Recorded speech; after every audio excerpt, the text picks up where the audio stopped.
மாண்புமிகு இளைஞர்களே, இனிய நாள் மார்ச் 30, 2025.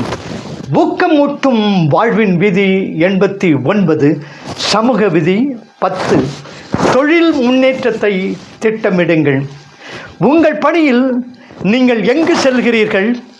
ஒரு திட்டம், குறிக்கோள் எதுவுமே இல்லை என்றால் நீங்கள் திசை மாற வாய்ப்பு உள்ளது. உங்களிடம் ஒரு திட்டம் இருந்தால் நீங்கள் விரும்பியதை அடைய அதிக வாய்ப்பு உண்டு. நீங்கள் என்ன அடைய போகிறீர்கள் என்ற முடிவு செய்துவிட்டால் நீங்கள் 90% வேலையை முடித்துவிட்டீர்கள். நீங்கள் அடைய வேண்டியது என்ன என்பதை அறிந்திருந்தீர்களானால் நீங்கள் அதை பற்றி சிந்தித்திருக்கிறீர்கள். வருங்காலம் பற்றிய உணர்வோடு இருக்கிறீர்கள். நீங்கள் கவனத்தோடு இருக்கிறீர்கள் என்பது பொருள் ஆகும். எதிர்காலத்தை யோசித்து எதை அடைய வேண்டும் என்று தீர்மானித்து விட்டீர்கள். அதில் சரி தவறு கிடையாது. அது தீர்மானமாகவும் பேராசையுடனும் இருக்கலாம். அந்த இடத்தை அடைய படிப்படியாக திட்டமிட முடியும். அந்த படிகள் தெரியும் என்றால் அப்புறம் அதை நடத்தி காட்ட வேண்டியது தான்.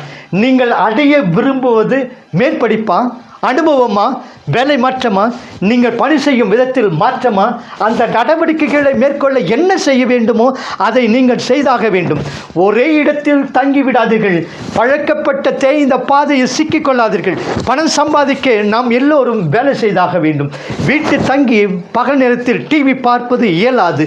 பணி செய்வது உங்கள் மனத்தை தகுதியாகவும் செயலாற்றுவதாகவும் மற்றவருடன் தொடர்பு கொள்வதாகவும் வைக்கிறது. வேலை தினமும் ஒரு சவாலை உங்களுக்கு அளிக்கிறது. அது இல்லாமல் இருப்பதை விட அதோடு இருப்பதே சிறந்தது. உங்களிடம் திட்டம் இல்லை என்றால் நீங்கள் எங்கு வேண்டுமானாலும் மாட்டிக்கொள்ளலாம். சரி, அது கூட சமயத்தில் சுவராசியமாக இருக்கும். ஆனால் சிலர் மகிழ்ச்சியாகவும் வெற்றிகரமாகவும் முடிவெடுப்பது தற்செயலானது என்பது என் கருத்து. மனமறிந்து உணர்வோடு அதை செய்ய வேண்டும். ஒரு திட்டத்தை வைத்திருப்பது அந்த உணர்வு பூர்வமான முயற்சியின் ஒரு பகுதி. அதிர்ஷ்டத்திற்கு ஒரு முக்கிய இடம் உண்டு. ஆனால் ஒரு சிலர் வாழ்வில் தான் அதிர்ஷ்டம் அடிக்கிறது. அதிர்ஷ்டம் அடிக்க காத்திருக்கும் போது ஒரு திட்டத்தையும் வகுத்து கடினமாக உழைத்தால் நல்லது. அதிர்ஷ்டம் வரும்போது அந்த திட்டத்தையும் நீங்கள் செயல்படுத்தலாம்.